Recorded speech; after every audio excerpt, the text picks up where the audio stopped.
Hi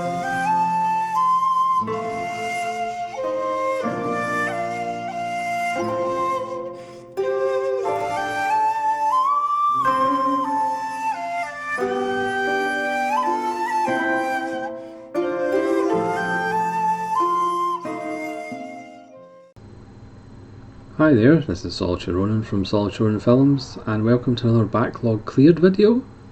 Today I will be clearing the backlog of 88 Films Asia collection. I don't have a lot of these films, but a backlog cleared still counts as a backlog cleared.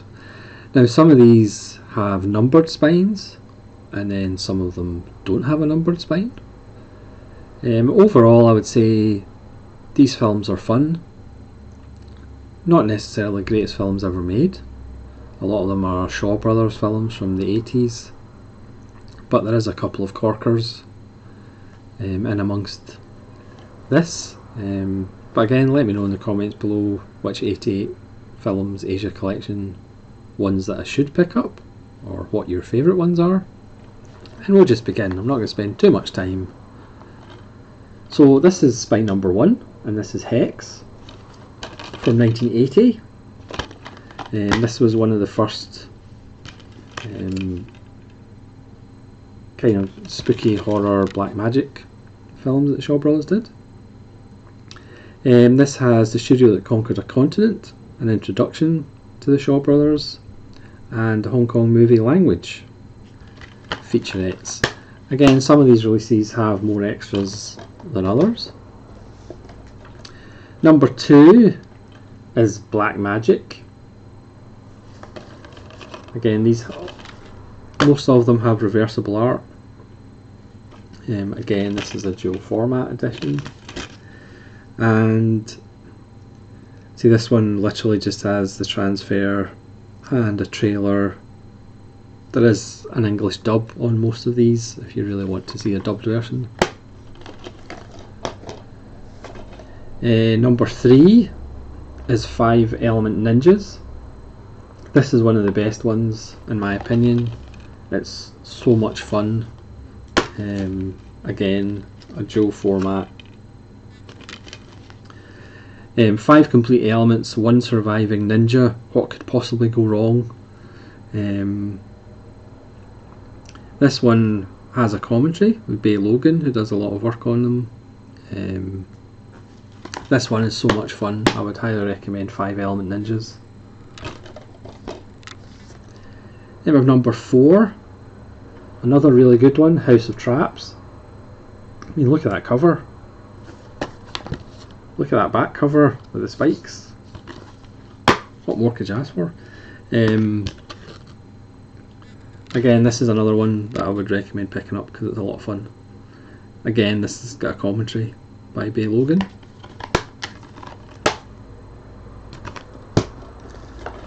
Then we have number 5, Seeding of a Ghost. This is another one of the more creepy, spooky ones. Again, dual format. This one has an audio commentary and a feature with Callum Waddell, who you'll be familiar, does lots of extras, on Hong Kong horror. Again, this is another fun one. Number 6 is The Mighty Peking Man with Danny Lee. Yes, Danny Lee from John Woo films, in a slightly different performance. This one actually has a booklet as well, dual format. This one is just bonkers. This has an audio commentary. It's just completely mad, and has one of the greatest scenes in cinema history, where this Tarzan Jane kind of character dances with a leopard. It's quite moving. It's one of the greatest scenes of all time. Number 7, Killer Constable. I mean, look at that cover. Why would you not pick up that? Looking at the cover. And that's the back. Again, another really good one. A lot of fun. Again, this one has a commentary.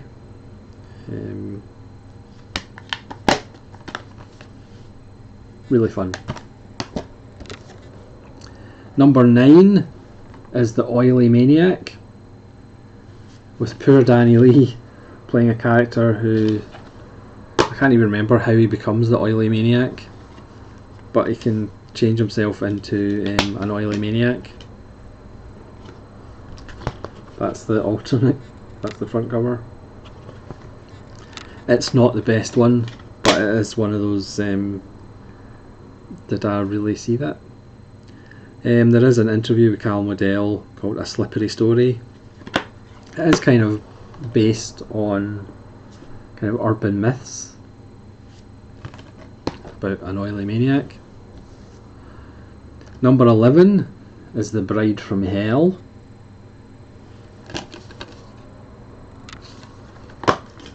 Another fun one, and this one comes with a booklet.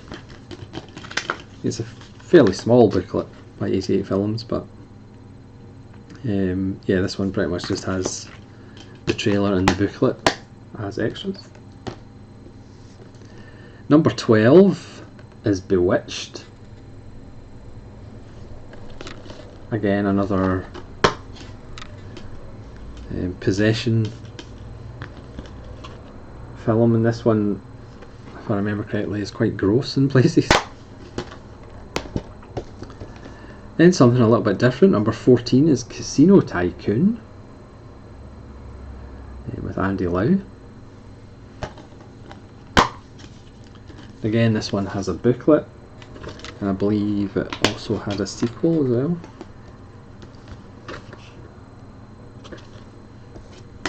Again, solid.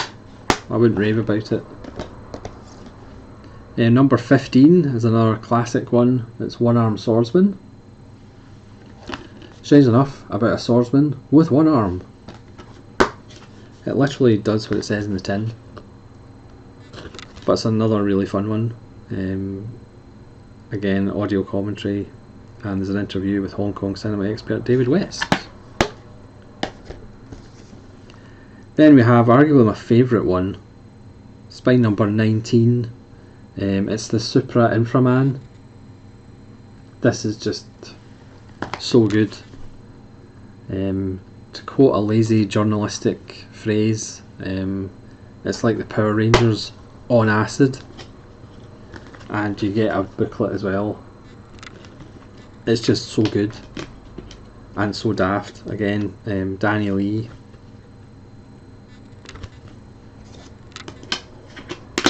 It's just so much fun. It pretty much looks the way you think it would be. It's just so good. Then number 20 is Black Magic Part 2, which actually has a slipcover. You can see the horrible stuff that goes on there. Again, a lot of fun. Another commentary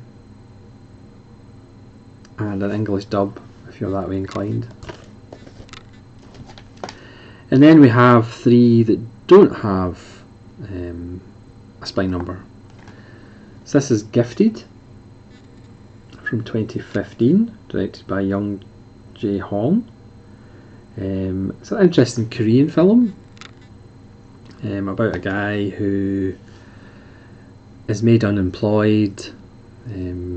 He's getting married to his fiancée, but his fiancée, because he's now broke, doesn't want anything to do with him, so he needs to get money.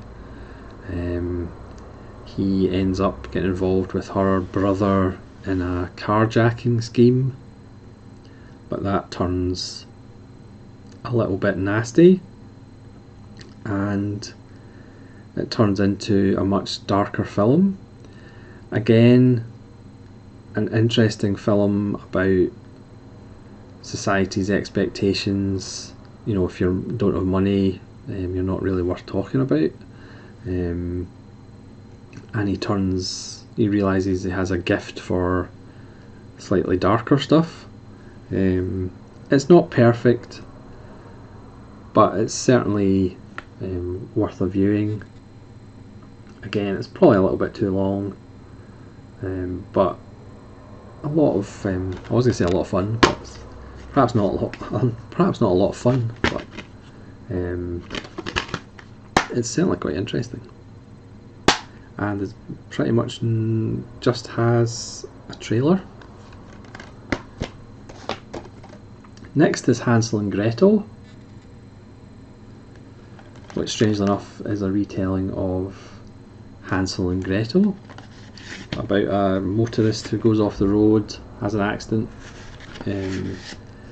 and arrives at this very strange house with these very strange children. It's okay. It's way too long. Directed by Yim Ful Sung. There's a commentary with the director and Callum Waddell. There's an introduction by the director.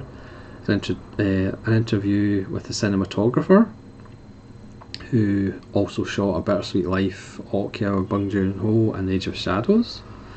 An interview with the visual effects, an interview with the production designer, and the original trailer.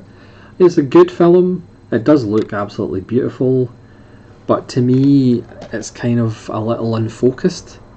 I think it needed some stronger direction.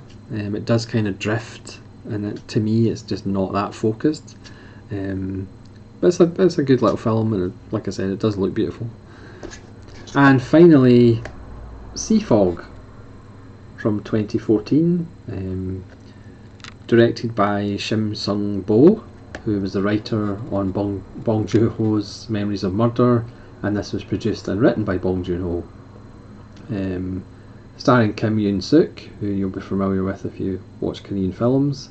I recently did a random review like a couple of days ago. A really good little film that's funny, but kind of also goes really dark, and shows the brutality of bringing in immigrants, illegal immigrants, on a fishing boat from China to Korea.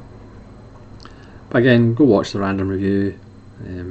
I don't give any spoilers away, but it's a really nice little film.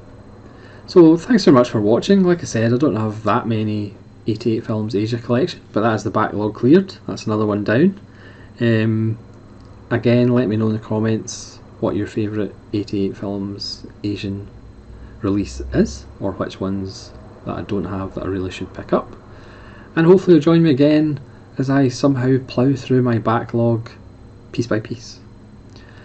This is Solitary Ronin from Solitary Ronin Films, saying thanks very much for watching, and farewell.